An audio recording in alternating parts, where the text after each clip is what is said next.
Hello friends, welcome to my YouTube channel Jai study class है। तो दोस्तों, मैं आज आपके लिए ले आया हूँ class 10th subject geography chapter 1 Bharat संसाधन एवं उपयोग लघु उत्तरीय और दीर्घ उत्तरीय प्रश्न का पूरा निचोड़, पूरा एकदम आंसर काफ़ी खतरनाक है, काफ़ी इजी है। एक बार देखेंगे आपको याद हो जाएगा। पूरे यूट्यूब पर ऐसा नहीं मिलेगा आपको। तो वीडियो को लाइक कीजिएगा, चैनल को सब्सक्राइब कीजिएगा। चलिए वीडियो स्टार्ट करते हैं। एक नंबर देखिए, जो चैप्टर का नाम है भारत संसाधन एवं उपयोग, उसका लघु उत्तरीय प्रश्न। एक नंबर, संसाधन को परिभाषित कीजिए। उत्तर, संसाधन वह वस्तु, पदार्थ या साधन है जो मानव की आवश्यकताओं की पूरी करता है और जिसका उपयोग किया जा सकता है, उसे संसाधन कहते हैं। काफ़ी इजी। अब देखिए, हम लोग देखते हैं 2 नंबर क्वेश्चन। 2, 3, 4 इसको मैं ऊपर थोड़ा कर लेता हूँ। 2, 3, 4 यहाँ पे देखते हैं। चलिए 2 नंबर क्वेश्चन, संभावी एवं संचित कोश संसाधन में अंतर स्पष्ट कीजिए। उत्तर देखिए, संभावी संसाधन वे संसाधन जिसकी मात्रा और स्थान का पता है लेकिन उसका वर्तमान में उपयोग नहीं किया जा रहा है, उन्हें संभावी संसाधन कहते हैं। अब देखिए, संचित कोश संसाधन वे संसाधन जो उपलब्ध तो है परंतु वर्तमान तकनीकी के अभाव में उनका उपयोग नहीं किया जा सकता, उन्हें संचित कोश संसाधन कहते हैं।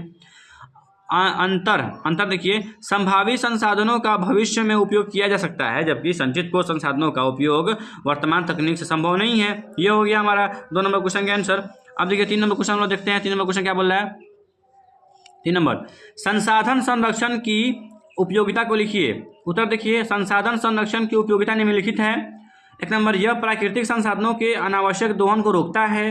2 नंबर, आने वाली पीढ़ियों के लिए संसाधनों को सुरक्षित रखता है। 3 नंबर, पर्यावरण संतुलित बनाए रखने में सहायता होता है। 4 नंबर, सतत विकास को बढ़ावा देता है। 5 नंबर, संसाधन के उचित और संतुलित उपयोग को सुनिश्चित करता है।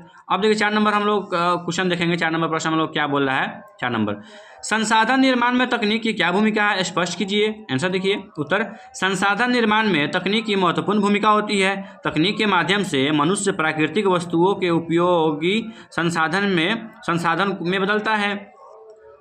1 नंबर, तकनीक के संसाधनों का खोज और विकास संभव होता है। 2 नंबर, नई तकनीक से पहले अनुपयोगी वस्तुएं भी संसाधन बन जाती है।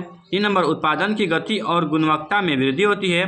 4 नंबर, संसाधनों का बेहतर और सुरक्षित उपयोग संभव होता है। 5 नंबर, कठिन स्थानों पर उपलब्ध संसाधनों का दोहन भी तकनीक से संभव होता है।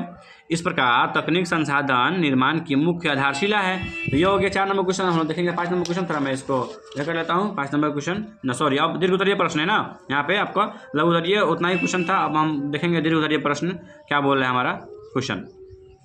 देखिए दीर्घ उत्तरीय प्रश्न, यहाँ पर देखिए दीर्घ उत्तरीय प्रश्न। 1 नंबर, संसाधन के विकास में सतत विकास की अवधारणा की व्याख्या कीजिए। आंसर देखिए। उत्तर, संसाधन के विकास में सतत विकास की अवधारणा का अत्यंत महत्वपूर्ण स्थान है। सतत विकास का अर्थ है ऐसा विकास जो वर्तमान पीढ़ी की आवश्यकताओं की पूर्ति करे लेकिन भविष्य की पीढ़ियों की आवश्यकताओं से समझौता न करे। संसाधनों का अंधाधुंध दोहन पर्यावरण असंतुलन, प्रदूषण, जलवायु परिवर्तन और संसाधनों की कमी जैसी समस्या उत्पन्न करता है। इसलिए संसाधनों का विकास इस प्रकार होना चाहिए कि उनका संरक्षण भी साथ साथ रहे। सतत विकास की मुख्य विशेषताएं। 1 नंबर, प्राकृतिक संसाधनों का संतुलित और सीमित उपयोग। 2 नंबर, पर्यावरण संरक्षण पर विशेष ध्यान। 3 नंबर, नवीकरणीय संसाधनों का अधिक उपयोग। 4 नंबर, प्रदूषण को कम करने के उपाय। 5 नंबर, भविष्य की पीढ़ियों के हितों की रक्षा।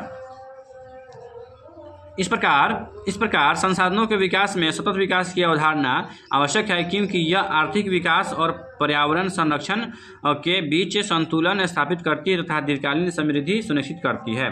चलिए अब देख लेते हैं इसका 2 नंबर, जो इसका इसमें दीर्घ उत्तरीय 2 ही है।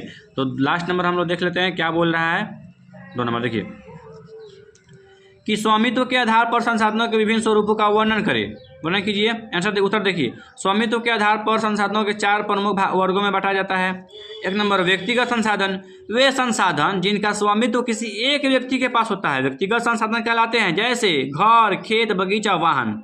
समझ में आ गया। 2 नंबर, सामुदायिक संसाधन वे संसाधन जिनका उपयोग किसी समुदाय के सभी लोग मिलकर करते हैं, उन्हें सामुदायिक संसाधन कहा जाते हैं। जैसे उदाहरण सार्वजनिक पार्क, खेल मैदान, तालाब, मंदिर, मस्जिद, ये सब। 3 नंबर, राष्ट्रीय संसाधन वे संसाधन जो किसी देश के सरकार के अधिकार में होते हैं और उनका उपयोग पूरे राष्ट्र के हित में किया जाता है, राष्ट्रीय संसाधन कहलाते हैं। उदाहरण खनिज, वन, नदियाँ, रेल मार्ग इत्यादि। अब देखिए 4 नंबर, अंतर्राष्ट्रीय संसाधन वे संसाधन जो किसी एक देश के स्वामित्व में नहीं होते बल्कि सभी देशों के लिए खुले होते हैं अंतर्राष्ट्रीय संसाधन कहलाते हैं। उदाहरण महासागर के खुले क्षेत्र अंटार्कटिका आदि। इस प्रकार स्वामित्व के आधार पर संसाधनों के विभिन्न स्वरूपों समाज और राष्ट्र की आवश्यकताओं के अनुसार निर्धारित होते हैं। तो ये हो गया आपका ज्योग्राफी चैप्टर 1 भारत संसाधनों का उपयोग। तो आप मेरे चैनल को सब्सक्राइब कर दीजिए, वीडियो को लाइक कर दीजिए, क्योंकि मेरे चैनल पे सारा का सारा सब्जेक्टिव क्वेश्चन आपको मिलेगा, सब सारा सब्जेक्ट का। चलिए मिलते हैं अगले वीडियो में।